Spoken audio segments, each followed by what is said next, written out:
मित्रों, नमः संस्कृताय। पिछली कक्षा में हम लोगों ने संस्कृत का सामान्य परिचय पढ़ा था। इस कक्षा में हम लोग वर्णमाला पढ़ेंगे। तो आइए शुरू करते हैं बिना समय गंवाए, क्योंकि समय हमारे पास बहुत कम है और मटेरियल पढ़ने के लिए बहुत ज़्यादा है। तो बिना समय गंवाए हम शुरू कर लेते हैं वर्णमाला। अगर हम बात करें वर्णमाला पर, तो वर्णमाला दो शब्दों से मिलकर बना है। पहला शब्द है वर्ण और दूसरा शब्द है माला। वर्ण शब्द पर अगर हम चर्चा करें तो वर्ण किसे कहते हैं।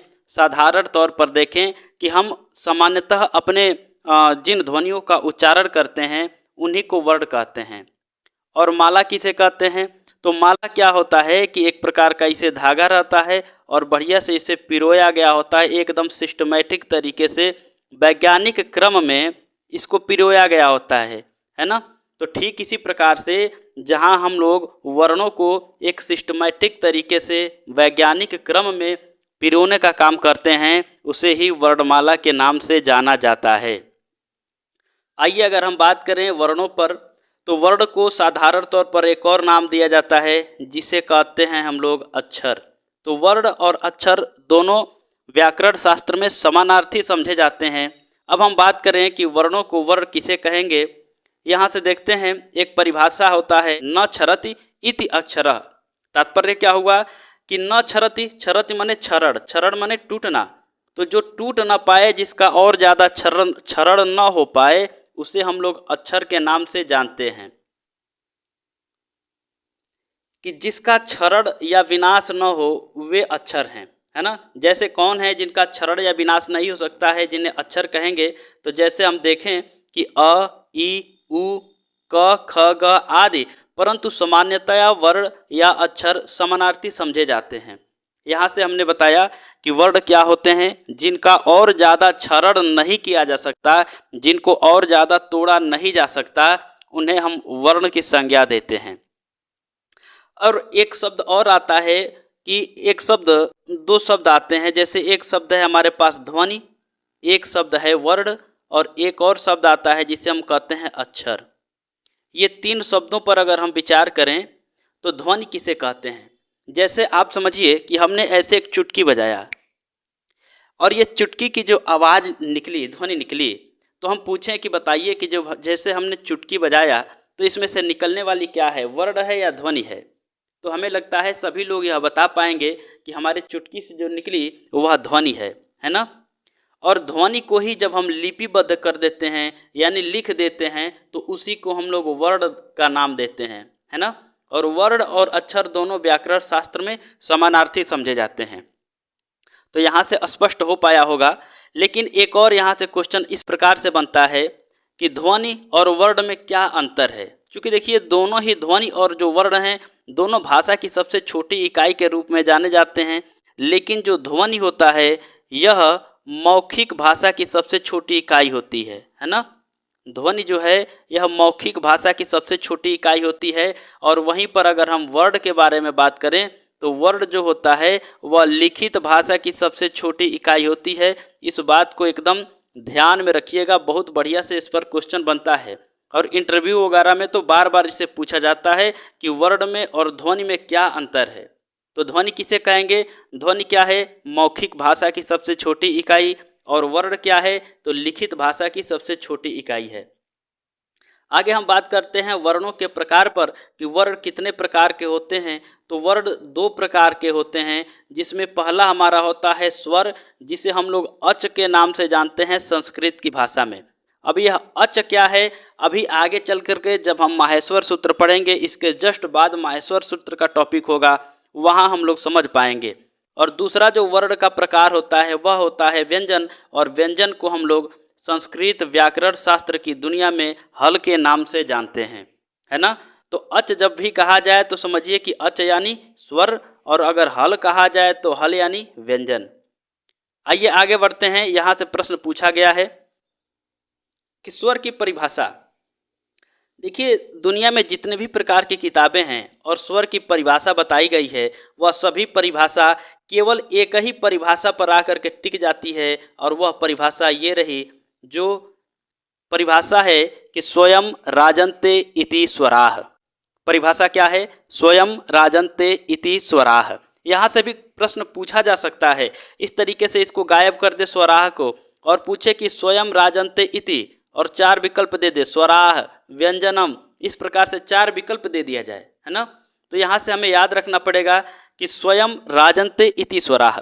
यही परिभाषा पूरी दुनिया में जितनी भी किताबें हैं, इसी किताबों को, यानी वो किताबें क्या करती हैं, इसी भाषा को तोड़ मरोड़ करके और घुमा फिरा करके बातें करती हैं। जैसे अगर हम कहें, इसमें कहा गया है कि स्वयं राजन्ते, जिनका स्वयं पर राज होता है, इति स्वराः, वही स्वर हैं।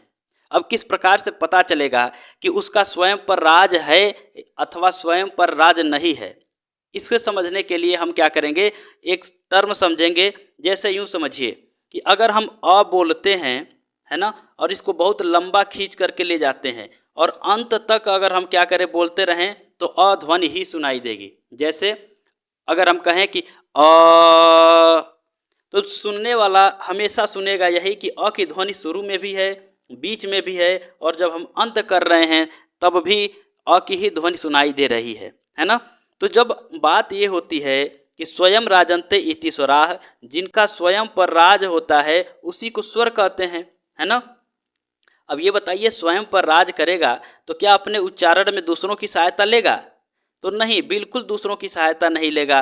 ठीक इसी प्रकार से अगर हम व्यंजन पर बात करें, तो अगर स्वर दूसरों की सहायता नहीं लेता है तो ठीक इसके विपरीत होता है व्यंजन। और व्यंजन क्या करेगा? स्वरों की सहायता लेकर के ही बोला जाएगा। बिना स्वरों की सहायता के व्यंजन का कोई अस्तित्व, जैसे उच्चारण का कोई अस्तित्व नहीं है, स्वतंत्र उच्चारण का कोई अस्तित्व नहीं है ना। जैसे अगर हम बात करें कि एक व्यंजन लेते हैं, जैसे हमने लिया क, है ना, और क को बड़ी दूर तक उच्चारण करते करते लेके जाएंगे, तो शुरू तो हम कर रहे हैं क से, लेकिन जैसे ही खत्म हो रहा है तो वहाँ अ का ध्वनि सुनाई दे रहा है ना। जैसे क, इस प्रकार से क से शुरू हो रहा है, अ से खत्म हो रहा है। इसका तात्पर्य हो गया कि व्यंजन के उच्चारण में किसकी सहायता ली जाती है? तो व्यंजन के उच्चारण में स्वरों की सहायता ली जाती है ना। तो आइए बात करते हैं अच् यानी स्वर के बारे में। परिभाषा हमने समझा कि स्वयं राजन्ते इति स्वराः, यानी कि जिनका स्वयं पर राज होता है वही स्वर हैं, है ना। इसी परिभाषा को देखिए तोड़ मरोड़ करके कई किताबें कैसे लिखे हैं कि स्वर वे ध्वनियाँ हैं जिनके उच्चारण के लिए अन्य वर्ण की आवश्यकता नहीं होती है ना। अभी वही चीज़ ऊपर जो बताए वही चीज़ यहाँ पर लिखा गया है। जैसे अ के उच्चारण में किसी अन्य स्वर या व्यंजन वर्णों की सहायता नहीं लेनी पड़ती है। आइए आगे बढ़ते हैं। इसलिए अ क्या है? स्वर है। इसके अलावा अगर हम बात करें कि संस्कृत में कितने स्वर हैं, तो संस्कृत में स्वरों की संख्या हो जाती है 9। 9 हमारे पास स्वर हैं। और ये स्वर कौन कौन से हैं, जरा गौर करें। पहला है अ, ई, उ, री, ये है री, ए, आई, ओ, औ। ये हमारे पास 9 प्रकार की, यानी कि 9 स्वरों की संख्या है। आइए बात करते हैं, जो हमारे पास 9 स्वर हैं, इन 9 स्वरों को क्या कर दिया गया है? 2 भागों में बांट दिया गया है। हमारे पास ये जो 9 स्वर हैं, इसमें पहला बांटा गया है मूल स्वर और दूसरा बांटा गया है संयुक्त स्वर। मूल स्वर क्या होता है, जरा इस पर समझें, है ना। तो मूल स्वरों की संख्या पूछा गया है कि मूल स्वरों की संख्या कितनी है, तो मूल स्वरों की संख्या है 5। और संयुक्त स्वरों की संख्या कितनी है, तो संयुक्त स्वरों की संख्या है 4। अब ये मूल स्वर हैं, इन्हें कभी भी किसी भी प्रकार से तोड़ा नहीं जा सकता है। जैसे अ, ई, उ, री और री, है ना, इस प्रकार से री बनेगा, इस प्रकार से। तो ये 5 हमारे पास क्या है? मूल स्वर हैं। और इसके बाद अगर हम बात करें संयुक्त स्वरों पर, तो चूंकि नाम से ही स्पष्ट हो रहा है कि संयुक्त, अगर हम कहें कि संयुक्त रूप से लड़ने आ गए, है ना, चाहे संयुक्त रूप से बैठकर पढ़ाई कर रहे हैं, तो इसका तात्पर्य हो गया कि एक से अधिक लोग होंगे तभी संयुक्त हो सकता है। ऐसे ही जो हमारे पास संयुक्त स्वर है, 4 संयुक्त स्वर हैं, ए, ओ, ऐ, औ, है ना। अब ये 4 जो संयुक्त स्वर हैं, यह किसी न किसी 2 स्वरों से मिल करके बने हैं। अब देखते हैं कैसे कैसे बने हैं। पहला जो हमारा है ए, है ना, ए अगर हम बात करें तो किससे मिलकर बना है? अ से और ई से मिलकर बना है। यहाँ से क्वेश्चन एकदम पक्का है कि एक क्वेश्चन बनेगा ही बनेगा, है ना। इन 4 स्वरों से एक क्वेश्चन तो बनना एकदम तय है। बात करें कि ए किससे बना है? अ से प्लस ई से मिलाकर ए बना है। ओ किससे बना है? तो अ से और उ से मिलाकर ओ बना है। ऐ किससे बना है भैया? तो अ से और ऐ से ए से मिलाकर बना है ऐ। और ओ किससे बना है? अ से और ओ से मिलाकर बना है औ। अब यहाँ कैसे पता चलेगा कि दोनों एक दूसरे से मिलकर ए जो है अ और ई को मिलाकर ए बना है ना? इसको समझने के लिए अगर हम अ के साथ ई को जल्दी जल्दी दोनों को मिक्स करके बोलने की कोशिश करें तो देखिए ए का साउंड आएगा, जैसे ऐ ऐ ए। अ और ई को बोलिए, ठीक इसी प्रकार से अ और उ को मिलाकर बोलिए, देखिए ओ आएगा, औ ओ आ रहा है ना? ठीक इसी प्रकार से आगे हम बढ़ते हैं। तो यहाँ से बहुत ही इंपॉर्टेंट है कि स्वरों की संख्या कितनी है। अगर आपको स्वर नहीं देगा तो ऐसे दे सकता है कि अच की संख्या कितनी है ना? क्योंकि अभी ऊपर बताया कि स्वरों को ही अच कहा जाता है, तो अच की संख्या है 9। इन 9 स्वरों को 2 भागों में बांटा गया है, मूल स्वर और संयुक्त स्वर।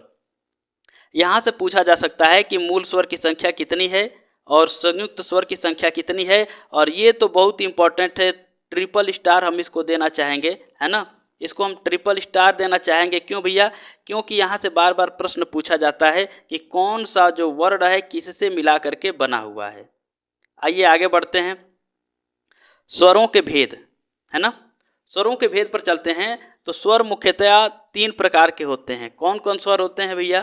पहला जो स्वर होता है जिसको हम लोग ह्रस्व स्वर के नाम से जानते हैं, है ना? ह्रस्व माने होता है छोटा, है ना? तो छोटा स्वर कहे, ह्रस्व स्वर कहे, लघु स्वर कहे, ये सारे स्वर यही हैं। अब कौन कौन से हैं भैया? देखिए, जिन स्वरों के उच्चारण में एक मात्रा का समय लगे उन्हें स्वर कहते हैं। अब यहाँ पर एक शब्द आया हुआ है एक मात्रा, है ना? अब यह एक मात्रा आए या एक मात्रा काल कहे, दोनों एक ही बात है। अब जरा हमें समझना पड़ेगा कि ये मात्रा काल क्या है। देखिए, इस समय की भांति जब संस्कृत भाषा बनी थी तो उस समय कोई ऐसा मैकेनिज्म नहीं था कि टाइम फिक्स कर लें कि किसके उच्चारण में कितना समय लेंगे, है ना? तो देखा गया कि लगभग लगभग सभी लोग जो अपने पलक को झपका रहे हैं, जो आंखों का पलक है उसको झपकाते हैं, तो लगभग एक ही समय में सभी लोग झपका रहे हैं। तो उसमें कहा गया कि एक मात्रा काल का जो समय होगा हमारे पलक झपकाने का, है ना? कहा गया कि हमारे पलक झपकाने का जो समय है उसे एक मात्रा काल कहेंगे। इसका मतलब कि जो ह्रस्व स्वर है इनके उच्चारण में कितना टाइम लगेगा, तो हमारे पलक झपकाने भर का जितना टाइम लगता है उतने में ही इसका उच्चारण कर ले जाना है, तब तो ये सही है ना? आइए बात करते हैं आगे कि कौन कौन से हमारे ह्रस्व स्वर हैं। तो ह्रस्व स्वरों की संख्या हमारे पास है कौन कौन? 5 हमारे पास ह्रस्व स्वर हैं, अ, ई, उ, री और री। ठीक है, यहाँ से री को इस प्रकार से हम लोग लिखेंगे, अ, ई, उ, री। ये हमारे पास ह्रस्व स्वर हैं। बात करते हैं दीर्घ स्वरों पर, यहाँ से क्वेश्चन जरूर बनेगा, है ना? बात करते हैं दीर्घ स्वरों पर। तो देखिए कि जिन स्वरों के उच्चारण में 2 मात्रा काल का समय लगे उन्हें दीर्घ स्वर कहेंगे। कौन कौन होंगे भैया? आ, ई, उ, री, ए, ओ, ऐ, औ। ये हमारे पास क्या हैं? दीर्घ स्वर हैं, है ना? दीर्घ स्वरों की संख्या देख लेते हैं कितने हैं? 1, 2, 3, 4, 5, 6, 7, 8। लेकिन ये प्रश्न नहीं पूछेगा कि दीर्घ स्वरों की संख्या कौन है। यहाँ से प्रश्न ये पूछ सकता है कि निम्न में से कौन ह्रस्व स्वर नहीं है ना? तो क्या करेगा कि दीर्घ स्वर 3 दे देगा और एक ह्रस्व स्वर उठा के दे देगा। इस तरीके से घुमा फिरा कर प्रश्न पूछेगा। तो ध्यान में रखिएगा कि ह्रस्व स्वर कौन कौन से हैं। ये हमारे पास ह्रस्व स्वर हैं और ये हमारे क्या हैं? दीर्घ स्वर हैं। बात करते हैं एक और स्वर के प्रकार में जिसे हम लोग प्लुत के नाम से जानते हैं, है ना? देखिए, तो जिन स्वरों के उच्चारण में 2 मात्रा से अधिक समय अर्थात 3 मात्रा का समय लगे उन्हें प्लुत स्वर कहते हैं। और प्लुत स्वरों की पहचान के लिए क्या कर दिया जाता है? इस प्रकार का एक चिन्ह लगा दिया जाता है ना? जिसे प्लुत के नाम से जानते हैं। जैसे अगर हम बात करें कि जैसे लिखना है हमें अ, तो क्या करेंगे? लिखेंगे अ और प्लस क्या करेंगे? ऐसे चिन्ह लगा देंगे। अब ये अ नहीं रहा, अब ये क्या होगा? इसको कहेंगे कि यह प्लुत है और इसका उच्चारण जो होगा इस प्रकार से होगा कि अ, यानी कि लंबा खींचते हुए इसे हम लेकर के जाएंगे। ये हमारे पास क्या है? प्लुत है। जिस भी वर्ण के बाद ये 3 वाला चिन्ह दिखाई दे दे तो समझिए यह प्लुत है और इसका उच्चारण बहुत लंबा खींचते हुए जाएगा, है ना? एक हमारे पास क्या है कि प्रायः वेदों में प्रयोग होने वाला एक शब्द है जो कहते हैं हम लोग ओम, है ना। तो जैसे ही आप लोग जानते हैं कि ओम जैसे हम लोग इसका उच्चारण करते हैं तो ओ को खूब ज़्यादा खींच कर ले जाते हैं, जितना हमारे पास सांस रहता है उतना। उसके बाद अंतिम में क्या करते हैं, म हल्का सा बोलते हैं, है ना। तो यहाँ से पूछा जा सकता है कि ओम किस स्वर का उदाहरण है। तो ओम जो है प्लुत स्वर का उदाहरण है, इसे याद रखिएगा। आइए आगे बढ़ते हैं कि स्वरों का उच्चारण काल, वर्णों का उच्चारण काल। अब जरा देखें हमने क्या क्या देखा। 3 प्रकार के वर्ण देखे। कौन कौन देखे? पहला जो देखा वह देखा ह्रस्व, पहला देखा ह्रस्व, दूसरा हमने देखा दीर्घ, और तीसरा क्या देखा? तीसरा हमने देखा प्लुत, है ना, प्लुत। 3 प्रकार के हमने वर्ण देखा। तो जो ह्रस्व स्वर हैं इनके उच्चारण में 1 मात्रा काल का समय लगता है, दीर्घ के उच्चारण में 2 मात्रा काल का समय लगता है, और प्लुत के उच्चारण में 3 मात्रा काल का समय लगता है। जैसे यहाँ देखें कि ह्रस्व की 1 मात्रा, दीर्घ की 2 मात्रा एवं प्लुतों को त्रिमात्रिक समझना चाहिए, है ना। अभी बताए कि ह्रस्व की जो मात्रा होती है, ह्रस्व की जो मात्रा होती है 1 मात्रा काल या 1 मात्रा होती है, दीर्घ की मात्रा कितनी? 2, और प्लुत की मात्रा कितनी? 3। अब यहाँ से हमने एक और चीज़ जाना कि जो स्वर और व्यंजन हमने दो पार्ट में वर्णों को बांटा था, तो स्वरों की तो हो गई, और व्यंजनों के बारे में अगर हम बात करें कि व्यंजनों की मात्रा कितनी होगी, तो व्यंजनों की मात्रा जो है आधा मानना चाहिए। कितनी मानना चाहिए? आधा। यानी व्यंजन की मात्रा कितनी होगी? आधी होगी। यहाँ से क्वेश्चन बनने की एकदम संभावना है, प्रबल संभावना है कि व्यंजन वर्णों की मात्रा कितनी होती है। तो व्यंजन वर्णों की मात्रा आधी होती है, चाहे वह क से लेकर के ग तक कोई सा भी वर्ण हो, उसकी जो मात्रा होगी कितनी होगी? आधी होगी। क से लेकर के और ग तक अगर हम किसी भी प्रकार के वर्णों को कहें तो इनकी जो मात्रा होगी क्या होगी? आधी मात्रा होगी। एकदम याद रखिएगा, इनकी मात्रा क्या होगी? आधी। फिर से एक बार इसको रिवाइज करते हैं कि ह्रस्व स्वरों की 1 मात्रा, दीर्घ स्वरों की 2 मात्रा, प्लुत स्वरों की 3 मात्रा और व्यंजनों की आधी मात्रा होती है। इसे याद रख लीजिए। आइए बात करते हैं हल यानी व्यंजन वर्ण। अभी तक हम लोग स्वरों पर चर्चा कर रहे थे, अब हम बात करते हैं व्यंजन वर्णों की।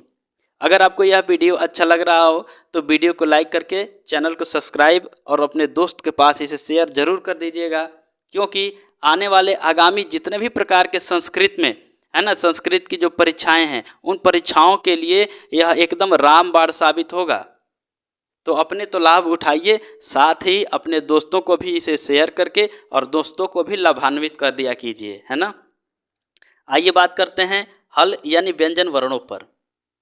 और जैसा कि आपको पता ही होगा कि हमने पहली बार में ही पहली कक्षा में ऐसा कहा था कि क्या करेंगे, जितने भी प्रकार के संस्कृत के प्रश्न बनेंगे किसी भी एग्जाम में, उससे और जो हम पढ़ा रहे हैं इससे दोनों को मैच कराएंगे और उसका एक वीडियो बना करके प्रॉपर तरीके से इसी वीडियो पर, इसी चैनल पर अपलोड करेंगे, है ना। और वहाँ पर आप लोग देखिएगा कि कितना यहाँ से प्रश्न बना है। तो विश्वास बना करके पढ़ते रहिए, है ना। संस्कृत का यह जो जीरो सीरीज है यह पूरा जीरो से लेकर के और एकदम ऊपर तक जाएगा, यानी लास्ट तक लेकर के चलने वाले हैं। आइए हम बात करते हैं व्यंजन वर्णों पर। तो व्यंजन वर्णों के लिए एक सूत्र का प्रयोग किया जाता है कि अन्वग भवति व्यंजनम। मतलब अभी हम बताए कि जो स्वर होते हैं क्या इनके उच्चारण में किसी अन्य वर्णों की सहायता लेनी पड़ती थी? तो बिल्कुल नहीं। अब हम बात करें व्यंजन पर, तो क्या व्यंजन के उच्चारण में किसी अन्य वर्णों की सहायता लेनी पड़ेगी? तो बिल्कुल हाँ, लेनी पड़ेगी। इसमें वही चीज़ बताया गया कि अन्वग भवति व्यंजनम, यानी कि अनुअग भवति व्यंजनम, यानी कि व्यंजन वर्ण वे हैं जो स्वतंत्र रूप से न बोले जा सकें, अर्थात जिनका उच्चारण स्वर की सहायता के बिना नहीं हो सकता है, वह क्या है? व्यंजन है। जैसे अगर हम बात करें क के बारे में, है ना, तो क में क्या है? क तो शुरुआत में होगा लेकिन अंत किससे होगा? अ से होगा। ख के बारे में बात करें, ख किससे बना है? तो ख से बना है, यानी ख ये आधा ख से बना है, उसके बाद अ से बना है। एक चीज़ और समझिए, जिस प्रकार से हमने कहा यहाँ पर एक वर्ण लेते हैं, व्यंजन लेते हैं क, तो यहाँ से क किससे किससे मिलकर बना है? तो क से और अ से मिलकर बना है। यह जो नीचे लगा रहे हैं इसको हल के नाम से जाना जाता है ना। और जो भी शुद्ध रूप में व्यंजन लिखा जाता है उसको ऐसे ही लिखा जाता है। जैसे हमें लिखना है ग, तो शुद्ध रूप में अगर हम व्यंजन लिखेंगे तो उसके नीचे इस प्रकार से हल जरूर लगाएंगे। आइए बात करते हैं व्यंजन के प्रकार पर। व्यंजन के प्रकार कितने होते हैं?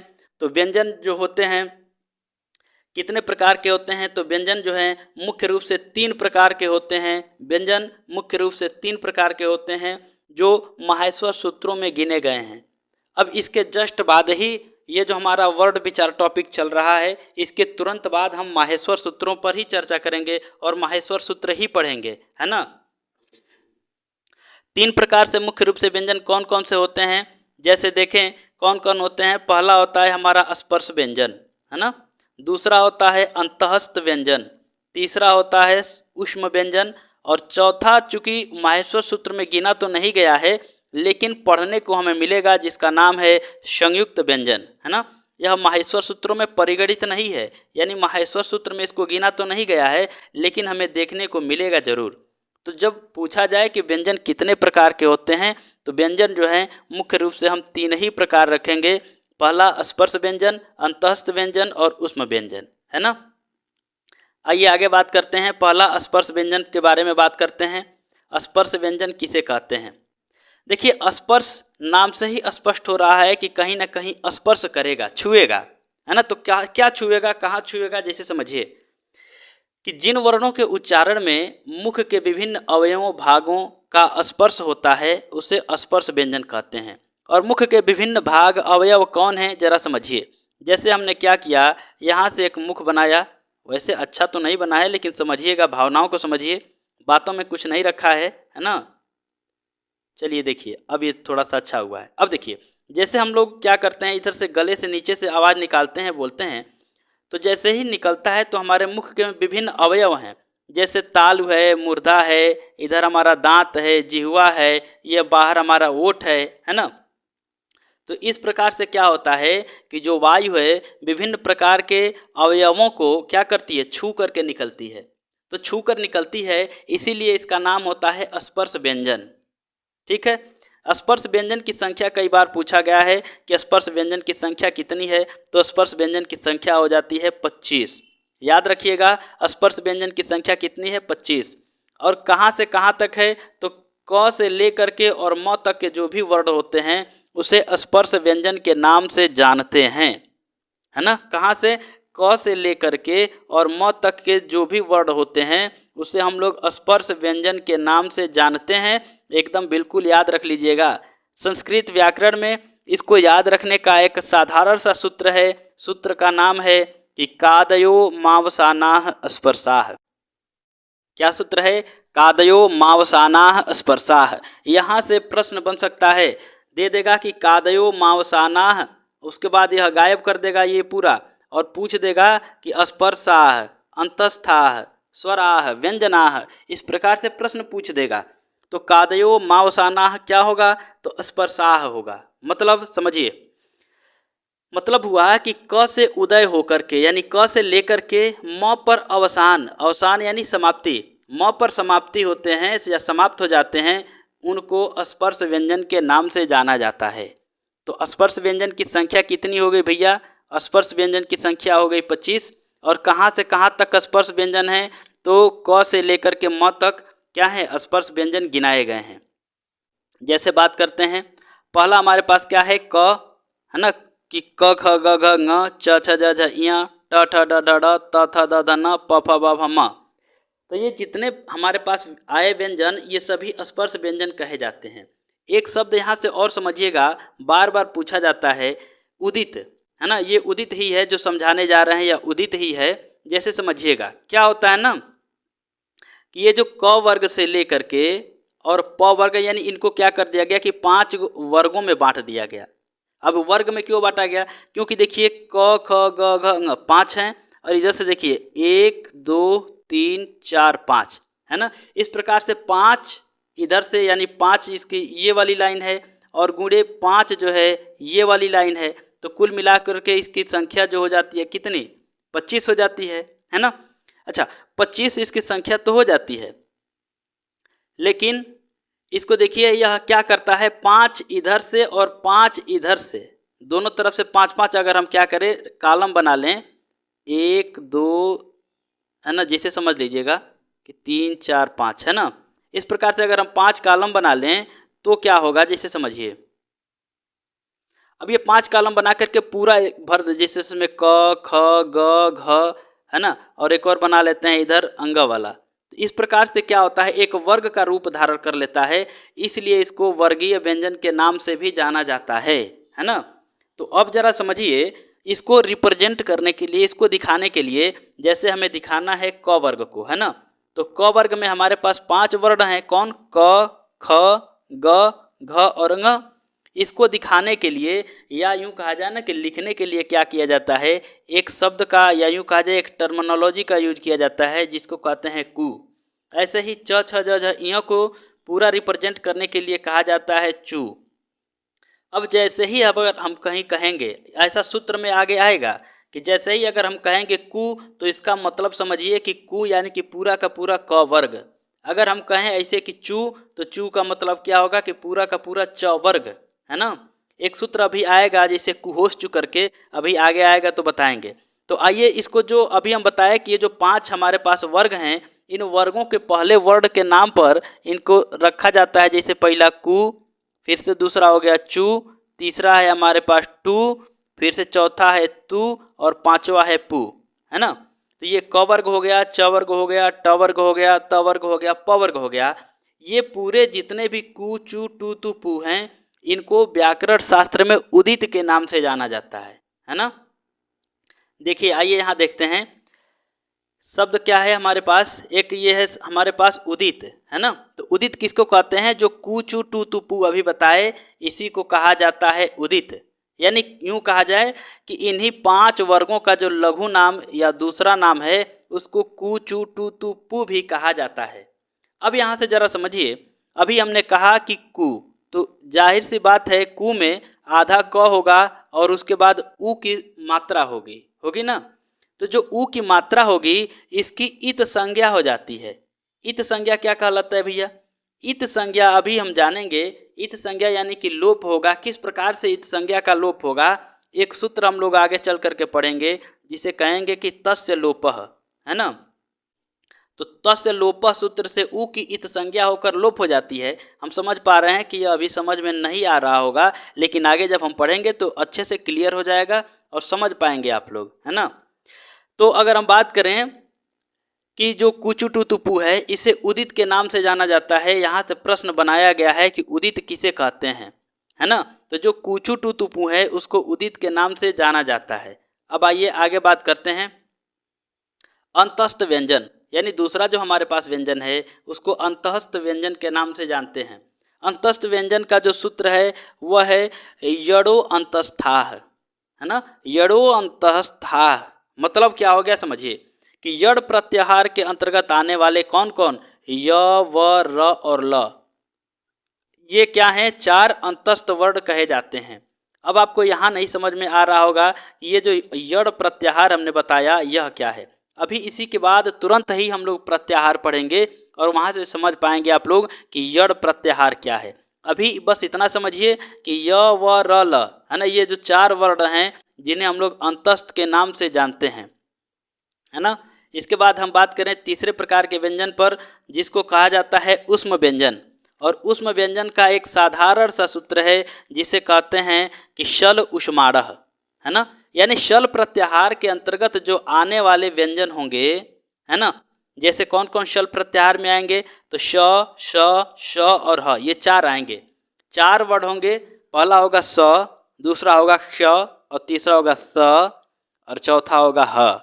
ये क्या होंगे, उष्म व्यंजन के नाम से जाने जाएंगे, है ना। उष्म यानी कि गर्म, और गर्म कैसे हैं, रगड़ खा के निकलने वाले हैं। अभी जब हम लोग प्रत्याहार पढ़ेंगे तो प्रत्याहार में अच्छे से इसको पूरा समझ पाएंगे, है ना। थोड़ा सा आगे बढ़ते हैं, मिश्र या संयुक्त व्यंजन। तो मिश्र या संयुक्त व्यंजन किसे कहा जाता है, कि जो मिश्रित हो। मिश्रित हो या तात्पर्य क्या है कि 2 या 2 से अधिक या 1 से अधिक व्यंजनों से मिलकर के बना हो, उसे ही तो मिश्रित कहेंगे या संयुक्त कहेंगे, है ना।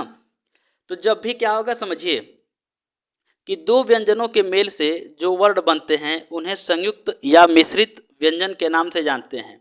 कौन कौन है मिश्रित व्यंजन? तीन हमारे पास यहाँ मिश्रित व्यंजन है। पहला मिश्रित व्यंजन है ये वाला श।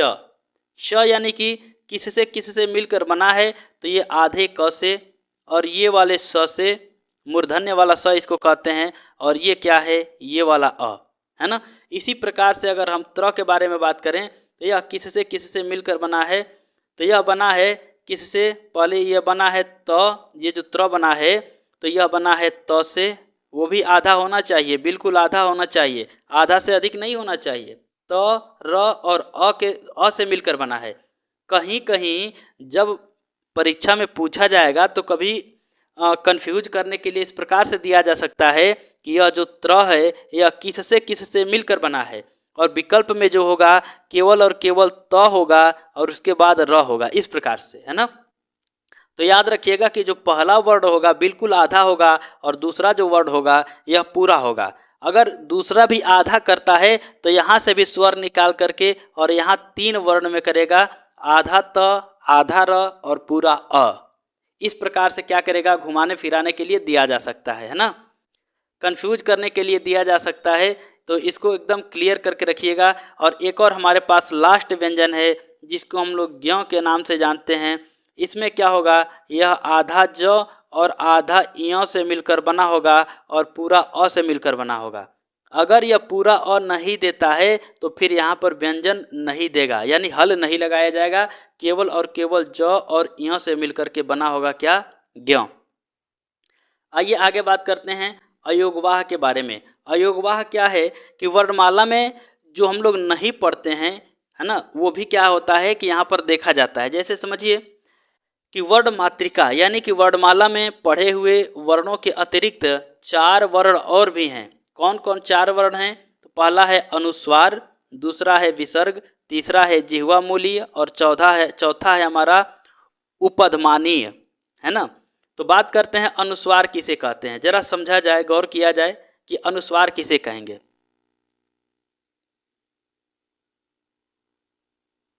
हाँ, अनुस्वार के बारे में बात करें तो यूँ समझिए कि अनुस्वार का जो उच्चारण है इसको कहा जाता है नासिका अनुस्वारस्य। मतलब यह हो गया कि जिस प्रकार से एक शब्द लिखते हैं रामम, तो यहाँ जो रामम में ऊपर जो हमने लगाया है ये बिंदी, इसी को हम लोग क्या कहते हैं, अनुस्वार के नाम से जानते हैं।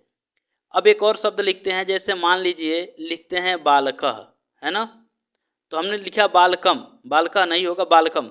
तो बालकम में जो अंग में ऊपर हमने मात्रा लगाया उसे अनुस्वार के नाम से जाना जाता है, और यह बार बार परीक्षा में पूछा जाता है ना। अच्छा, दूसरी अगर हम बात करें विसर्ग के बारे में, तो विसर्ग किसे कहते हैं, यूँ समझिए विसर्ग किसे कहा जाएगा। जैसे हमने एक शब्द लिखा रामः, तो रामः लिखने के बाद अंत में जो हमने ये जो विसर्ग लगाया इसी को हम क्या कहते हैं, इसी को जो अंत में ये जो लगाए हमने, इसी को हम लोग विसर्ग के नाम से जानते हैं, है ना। आइए और बात करते हैं आगे जरा सा। दो और हमारे पास बचा हुआ है, कौन कौन, एक है जिह्वा मूलीय और एक है उपधमानीय।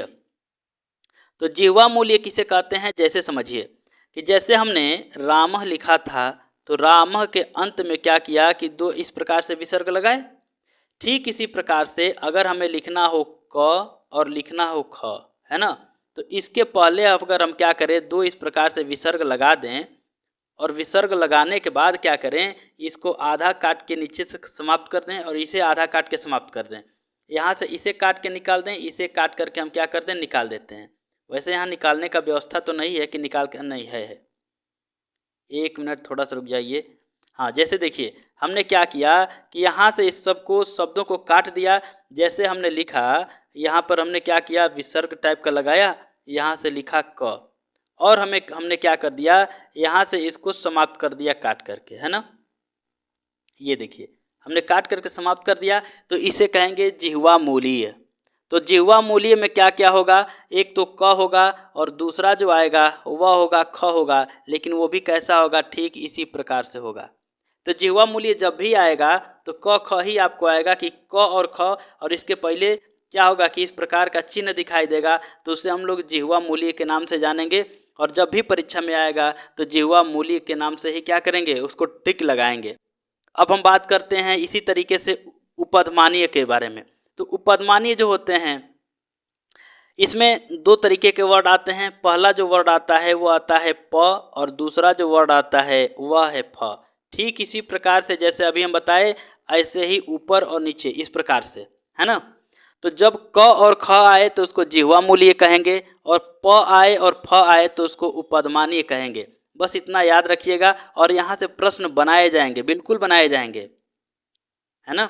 और एक और नोट करके लिख लीजिएगा कि अनुस्वार और विसर्ग जो हैं हमेशा अच के बाद ही आते हैं। और अच यानी अभी हम बताए थे कि अच माने क्या होता है, अच यानी होता है स्वर।